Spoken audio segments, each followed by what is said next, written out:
बिस्मिल्लाहिर्रहमानिर्रहीम। अल्लाहुम्मा सल्लि अला मुहम्मदिन अब्दिका व रसूलिका व सल्लिल मोमिनीन वल मोमिनात वल मुस्लिमीन वल मुस्लिमात। तमाम तारीफ़ें अल्लाह ताला के लिए है तो जो तमाम जहानों के पालने वाला है। लाखों दरूद व सलाम उस ज़ात पर जिसको अल्लाह ने कहा वमा अरसलना का इल्ला रहमतल लिल आलमीन। हबीब, मैंने आपको तमाम जहानों के लिए रहमत बना कर भेजा। वह ख़ातमुन नबीयीन। लाखों दरूद व सलाम सरकार पर। मेरा नाम डॉक्टर जहांज़ेब चौधरी है। अल नूर तस्बीह खाना से मेरी निस्बत है। पहले हम अल नूर तस्बीह खाना के प्लेटफॉर्म से आपके साथ गुफ्तगू किया करते थे और कर भी रहे हैं, और वो सिलसिला अल्हम्दुलिल्लाह जारी और सारी है। अल्लाह के बंदों को अल्लाह के साथ जोड़ने का। हम अच्छे तो नहीं हैं, लेकिन अच्छे बनने की कोशिश तो करनी चाहिए। मुल्क पाकिस्तान और बहैसियत पाकिस्तानी और बहैसियत मुसलमान हजूर सल्लल्लाहु अलैहि वसल्लम का उम्मती होने के नाते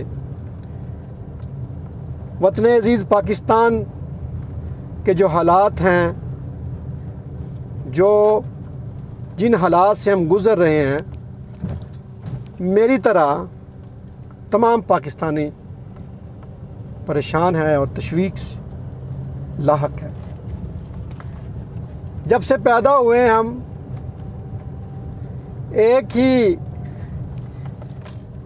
बात सुनते रहे, करते रहे बुज़ुर्गों से भी, यार चंगा वक़्त आएगा, अच्छा वक़्त आएगा, अच्छा वक़्त आएगा, अल्लाह हमें कोई अच्छा हुक्मरान दे दे, अल्लाह हमारे लिए कोई बेहतरी फरमा दे। जिस तरह मैं कुड़ता हूँ, जिस तरह मेरा वालिद था, इसी तरह आपके वालिद हैं, आप हैं, आपके बच्चे हैं कि वतन अज़ीज़ के बारे में फ़िक्रमंद हैं कि कब वो वक़्त आएगा कि हम अपनी शान से जिया करेंगे। लेकिन उम्मीद पे दुनिया कायम है। आज मैं दो टॉपिक पे बात करना चाहूँगा। एक ये जो हालिया ज़िमनी इलेक्शन हुआ है उसके बारे में, दूसरा पाकिस्तान मुस्लिम लीग नवाज़ के बारे में, पाकिस्तान तहरीक इंसाफ के बारे में अपनी नाक़स राय के देना चाहता हूँ। कुछ दोस्त पसंद करेंगे, कुछ दोस्त नहीं पसंद करेंगे, क्योंकि हर पाकिस्तानी का ये फ़र्ज़ भी है कि वो अपनी राय का इजहार करे। ये आज 2022 का पाकिस्तान है, 1971 का पाकिस्तान नहीं है कि जब पाकिस्तान 2 लाख हो गया और कोई बात करने वाला नहीं था। सबसे पहले पाकिस्तान मुस्लिम लीग इलेक्शन क्यों हारी, पीटीआई इलेक्शन क्यों जीती और कैसे जीती, इसके बारे में। पीटीआई के वो अपने हलके थे, जीते हुए हलके थे। उन्होंने वहाँ पर दोबारा इलेक्शन लड़ा, 20 में से 15 सीटें उन्होंने हासिल की, 5 सीटें वो लूज़ कर गए। कोई कहे कि उसने इलेक्शन जीता है, मेरी राय है कि उसने इलेक्शन लूज़ किया है। क्यों? कि वो उसका घर, उसके हलके थे। फिर पाकिस्तान मुस्लिम लीग ने उन लोगों को टिकट दिए जो ना तो मुस्लिम लीग थे, ना मुस्लिम लीग से वाबस्ता थे। तो मकामी क़यादत ने उस तरह इलेक्शन नहीं लड़ा और अंदर से उनकी मुखालफत की, जिसका नतीजा पाकिस्तान मुस्लिम लीग की शिकस्त का बाइस बना। और आज तक हमें ये समझ नहीं आ सकी, पाकिस्तान मुस्लिम लीग के जो वर्कर्स हैं, वोटर हैं, कि हमें इमरान खान के जो 4 साल बदतरीन कारकर्दगी थी उसमें हमें अपना आप ख़राब करने की क्यों ज़रूरत पेश आई।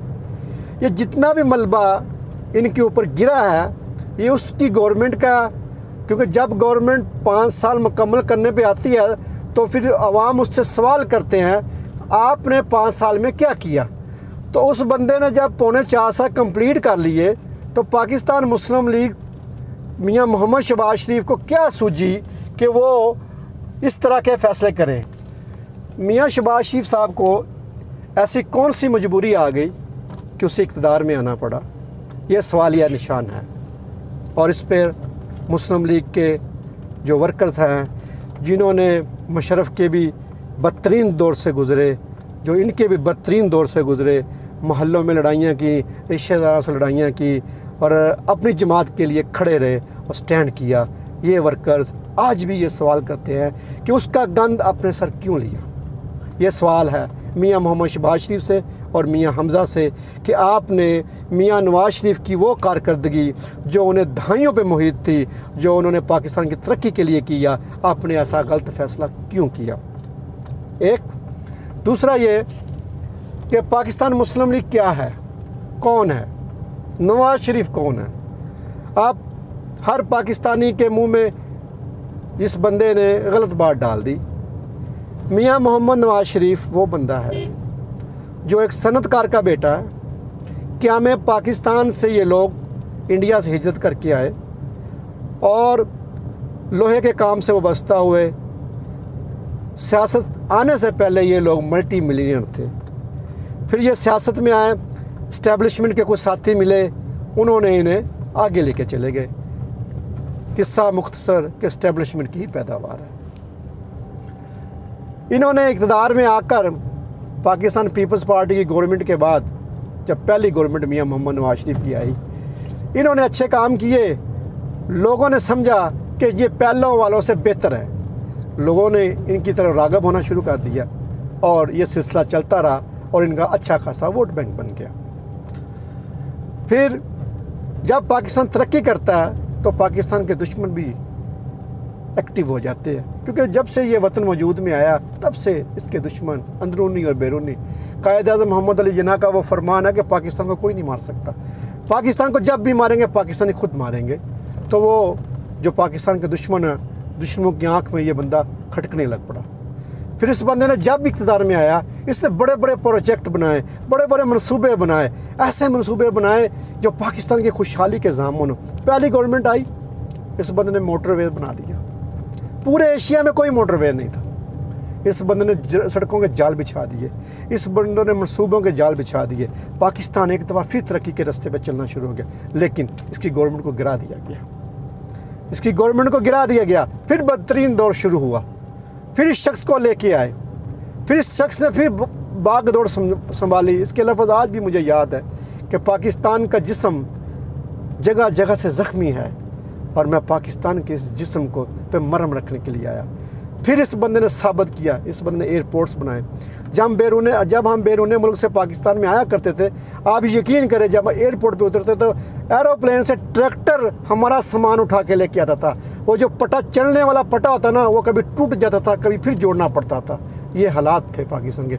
इस बंदे ने आके ओवरसीज़ पाकिस्तानियों के लिए ग्रीन जो वो चैनल खोला, पाकिस्तानियों के लिए सहूलतें दी, एयरपोर्ट्स बनाए, सड़कें बनाई, मनसूबे बनाए। फिर पाकिस्तान एटमी धमाके कर दिए इस बंदे ने। ऐसा वक्त आया कि इंडिया ने जब एटमी धमाके किए तो पूरी दुनिया की नज़रें पाकिस्तान पे थी। करोड़ों डॉलर्स की बारिश। लोग कहते हैं ना बिकाऊ, जब किसी को आप गद्दार कहते हैं ना, सबसे पहले सोचना चाहिए कि उस बंदे ने इस मुल्क के लिए क्या किया। ये बंदा तन्हा खड़ा था। मेरे अंकल चौधरी कमर साहब, मियाँ साहब अगर मेरी वीडियो देखते होंगे तो देखें, शायद देख लें तो वो मेरी बात को ज़रूर सुनेंगे कि चौधरी कमर साहब जब फ़ोन उठाते थे, चौधरी कमर साहब मेरे अजीज़ हैं जो political secretary to prime minister रहे हैं, उनकी वसात से मियाँ साहब के साथ रहना नसीब हुआ मुझे। तो जब क्लिंटन फ़ोन करता था तो नवाज शरीफ ने कहा कि I am elected prime minister of Pakistan. अगर तू बादशाह है तो मैं भी पाकिस्तान का elected prime minister of Pakistan हूँ। उसने तमाम दबाव बर्दाश्त किया, दुश्मन के तमाम अज़ाइम को बर्दाश्त करने के बाद पाकिस्तान के एटमी धमाके किए और दुनिया ने देखा वो बंदा तन्हा पाकिस्तान के लिए लड़ा। जो बच्चे उस वक्त पैदा नहीं हुए थे, वो जब गाली देते हैं ना, उसे ये सुनना चाहिए कि गाली नहीं देनी चाहिए। वो बंदा तन्हा खड़ा था, कोई दुनिया का बंदा आपके साथ खड़ा नहीं था। आप पर पाबंदियाँ लगा देगी, पाकिस्तानी से बात करने के लिए कोई मुल्क तैयार नहीं था। उस बंदे ने तन्हा इस मुल्क को संभाला, स्टेबल किया, फिर पाकिस्तान के परचम को फिर बुलंद किया। करने के बाद क्या हुआ, फिर आमर आया, फिर उसको भगाया, फिर वो जलावतन हुआ, फिर उसने सोबतें बर्दाश्त की, बच्चों के साथ चला गया इस मुल्क से। किस लिए गया? पैसे थे उनके पास, वो तो जब से पैदा हुए तब से अमीर थे। किसके लिए? पाकिस्तान के लिए। जिन बंदों के पास इल्म नहीं है ना, वो चोर कहते हैं, वो गद्दार कहते हैं। जो बंदा पाकिस्तान के लिए खड़ा, जब उसे आप गद्दार कहेंगे तो उसके दिल पे क्या बीतेगी। फिर वो शख्स मुशर्रफ की आमरीत के बाद पीपल्स पार्टी का दौर हुआ, धमाके फाके हर चीज़ का अरूज था। करते करते उन्होंने भी अपने 5 साल पूरे किए। फिर मियाँ मोहम्मद नवाज शरीफ फिर पाकिस्तान में 2/3 अक्सरियत से मुंतखब हुआ। होने के बाद जब उसने देखा कि वतन अजीज़ में बिल्कुल बिजली नापैद थी, दहशत गर्दी, दिन में 5-5 धमाके होते थे, कराची में बदअमनी इस हद तक पहुंच गई थी, कोई बंदा अपना विजिटिंग कार्ड तक नहीं दे सकता था। फिर से उस बंदे ने पाकिस्तान आर्मी के साथ, पाकिस्तान फोर्सेस के साथ बैठ के मीटिंग की कि हमने पाकिस्तान को कहाँ लेके जाना है। तो उन्होंने फिर पाकिस्तान का रास्ता चुना और पाकिस्तान से दहशतगर्दी को जड़ से उखाड़ के बाहर फेंक दिया। पाकिस्तान में अमन आ गया। 3.5 साल में उस बंदे ने बिजली के इतने कारखाने लगाए। हमारा यहाँ पे शहर सिटी साहिवाल है, वहाँ पे कादराबाद में 2.5 साल में वो मनसूबा उसने तैयार किया और हमें इस इलाके को बिजली दी। फिर मैं अब जिस सड़क से गुज़र रहा हूँ ये भी उसने बनाई, जिस रोड से गुज़र रहा हूँ ये भी उसने बनाया। फिर क्या मिला उसे? फिर गद्दार, फिर चोर। मेरा ये दावा है, पाकिस्तान की आमरीत, पाकिस्तान की सियासी जमातें एक तरफ खड़े हो जाएं, लेकिन मियाँ नवाज शरीफ के मंसूबे उनसे सबसे ज़्यादा हैं। अगर किसी के पास उससे ज़्यादा मंसूबे तो मुझसे ज़रूर कांटेक्ट करें। इसलिए भाइयों, जब आप किसी बंदे को गाली देते हो ना, तो उसके एहसान भी याद करो, उसकी बातें भी याद करो कि उसने किस लम्हे में पाकिस्तान के लिए क्या क्या कुछ नहीं किया। आपके पास ना सबूत है ना चीज़ें हैं, बस चोर चोर, गद्दार गद्दार। पाकिस्तान की अदालतों में केस चले, एक करप्शन साबित नहीं हो सकी। आप उस बंदे के साथ क्या, आप उसके लिए अच्छा नहीं कर सकते तो कम से कम बुरा भी ना करें। उस बंदे ने इस मुल्क के लिए अपना आप कुर्बान किया। वो लम्हे याद करें जब दुनिया आपकी मुखालिफ थी, लेकिन उसने आटमी धमाके किए, आपके मोटरवेज़ बनाए, सड़कें बनाए, बिजली के मंसूबे बनाए। उस बंदे का आप देन नहीं दे सकते, आप उस बंदे का कभी देन नहीं दे सकते। आप भुट्टो को गाली देते हो, भुट्टो को ऐसे करते हो। उससे जो अच्छा हुआ उसने किया। जुल्फ़िकार भुट्टो ने जो उसके दिल में अच्छा हुआ उसने किया। बेनज़ीर भुट्टो ने जो उससे हो सका उसने किया। जो पाकिस्तान के लिए वो बेहतरी कर सकती थी तो उसने की बेहतरी। लेकिन आप अगर किसी शख्स को कहते हैं कि यार उस बंदे ने बुरा किया, आप उसको बुरा ना कहें, आप उसकी अच्छाइयों को भी याद रखें। उसके बाद क्या हुआ? 2013 से 18 तक मुस्लिम लीग की गवर्नमेंट रही। उसके बाद एक नया शख्स को पाकिस्तान में लॉन्च किया गया, जो 22 साल पूरे पाकिस्तानियों को ये कहता रहा कि मैं तब्दीली लेके आऊँगा, मैं पाकिस्तान को ऐसे कर दूंगा, मैं ऐसे कर दूंगा, मैं दूध की नहरें बटारूंगा, मैं कर्ज़ा नहीं लूँगा, मेरे पास ऐसे ऐसे इक़्तिसादियात के माहिर हैं, मैं पाकिस्तान की इकॉनमी को ठीक कर दूंगा, फ़ौरन ठीक कर दूंगा, मेरे दुनिया के साथ तल्लुकात हैं, दुनिया से लोगों को लाऊंगा, पाकिस्तान की बेहतरी करूंगा। उसको भी इस्टेब्लिशमेंट लेके आई। वो जीता नहीं था, लेके आ गई। जैसे तैसे भी पाकिस्तानियों ने कबूल कर लिया, तुम आप हमारे वज़ीर आज़म। लोगों ने आज से उम्मीदें कायम कर ली कि इमरान खान जो कहता हो सकता है हो जाए। लेकिन क्या हुआ? निकला क्या? उस्मान बुज़दार निकला क्या? पिंकी पीरनी निकला क्या? फरा गोगी निकला क्या? शहबाज गिल, वो भी अमेरिका से लेके आ गया। रज़ा बाकर जो मिस्र की तबाही करके आया हुआ था, IMF का बंदा, अमेरिका से, उसको पाकिस्तान का स्टेट बैंक का गवर्नर बना दिया। उसके बाद रज़ा बाकर के बाद जुल्फ़ी बुखारी कौन, कहाँ से लेके आए? UK से। तानिया, ये जो औरत थी वो IT की, उसको लेके आए। शहजाद अकबर कहाँ से लेके आए? सारे बाहर से लेके आए। जो PTI का जनवर वर्कर था वो कहाँ था?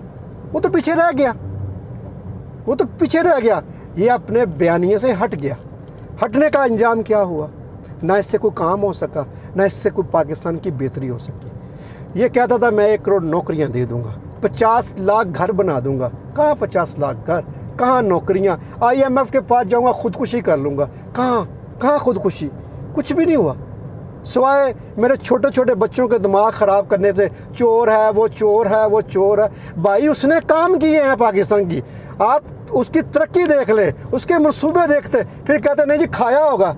और खुदा के बंदो, जिसकी 4 साल गवर्नमेंट रही है उससे पूछो तो सही भाई, तुमने पाकिस्तान में एक ईंट भी लगाई है? कोई एक मंसूबा बनाया है? सिवाय चोर डाकू, चोर डाकू, चोर डाकू। भाई तुम वो चलो यार, वो बुरे थे, तुमने क्या किया? तुमने पाकिस्तान के लिए क्या किया? तुम बता दो पाकिस्तान के लिए तुमने क्या किया? सिवाय मेरी नस्ल को ख़राब करने के, जगह जगह अखलाकियत को ख़राब करने के क्या किया? कहता मदीना की रियासत बनाऊंगा, मैं ये करूंगा। और भाई मदीना की रियासत में पहले 5 वक्त की नमाज तो पढ़ा लेते कौम को। नमाज पढ़ाने में तुम्हें कोई पैसे लगते थे? एक ऑर्डर था, सदारती ऑर्डर, एक ऑर्डर करता कि पूरे मुल्क में 5 वक्त नमाज पढ़ाई जाएगी, ये तो पढ़ा लेते। कहते मदीना की रियासत, नाम मदीना का रहते हो, रास्ता कूफे का है। या का नाबुदो या का नस्ताइन कहते हो, नीचे जाकर लड़कों को, बच्चियों को नचाते हो। ये मदीना की रियासत थी तुमने, ये तुमने पाकिस्तान के लिए किया। और फिर झूठ का बयानिया करते करते इसकी गवर्नमेंट ख़त्म होगी, फिर नया झूठ लेके आ गया, मेरी गवर्नमेंट ख़त्म कर दी, मेरी गवर्नमेंट ख़त्म कर दी, मेरी गवर्नमेंट, मेरा अमेरिका। अब भाई इमरान खान साहब, मैं आपको कहता हूँ, आपकी गवर्नमेंट झूठ पे मबनी, आपने बयानिया बनाया और वो बयानिया आपको बेचा, छोटे छोटे मेरे बच्चों के दिमागों को ख़राब किया। या तुम्हारी गवर्नमेंट रही, तुम्हारे पास तमाम पावरें थी, अमेरिका के ऊपर एटम बम गिरा देते ना जाकर। तुम्हारी गवर्नमेंट थी, कश्मीर फतह कर लेते जाकर, क्यों नहीं किया कश्मीर फतह? तुम्हारी गवर्नमेंट थी, IMF के पास ना जाते ना भाई, क्यों गए IMF के पास? तुम झूठ बोलते रहे हो और तुम्हारे कॉल और फेल में फ़र्क है, और ये फ़र्क पाकिस्तान को ले डूबेगा, उसका नतीजा हम भुगत रहेंगे। ये आज जो पाकिस्तान का हाल आपने किया है ना 4 साल में, इसके ये समरात हैं, और ये हम पाकिस्तानी कौम ये समरात भुगत रही हैं। हमारे छोटे छोटे बच्चों के दिमागों को तुमने ख़राब कर दिया।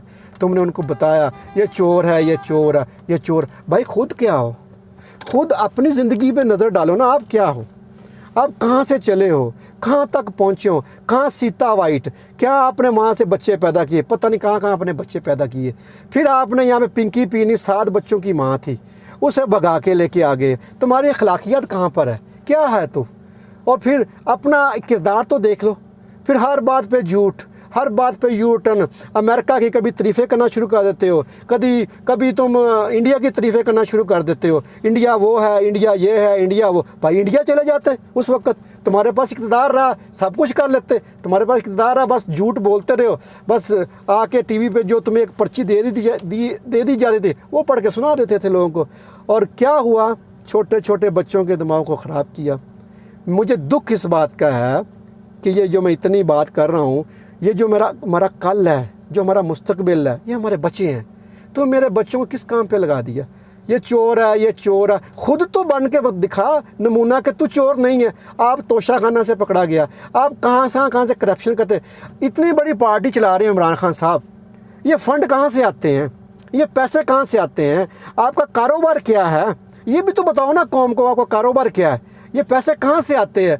क्यों बच्चों के, क्यों लोगों के दिमाग ख़राब करते हो? ये लोग आसमीद लगा कर बैठे हुए हैं। ये लोग सोचते तुम मसीहा हो, तुम मसीहा नहीं हो। तुम इनके साथ धोखा करते हो, इनके दिलों के साथ खेलते हो। ये तुमसे अगर लोग प्यार करते हैं, इसलिए प्यार करते हैं, शायद हमारी ज़िंदगी में बेहतरी आ जाए। लेकिन ज़िंदगी में बेहतरी नहीं आ सकती, क्योंकि तुम जैसे झूठे लोग हम पे मुसल्लत किए गए हैं। क्योंकि हम खुद गलत हैं।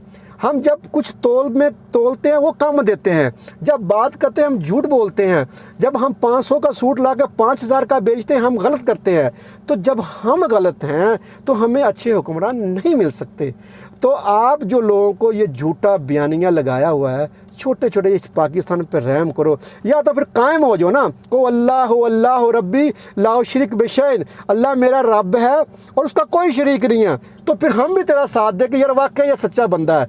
अपने घर में सफाई नहीं की जा रही, आप करप्शन में डूबा हुआ है। इर्द गिर्द के जितने लोग हैं वो करप्शन में डूबे हुए हैं, जितने भी तेरे इर्द गिर्द लोग हैं वो करप्शन में डूबे हुए। तो बात करता है इंसाफ की।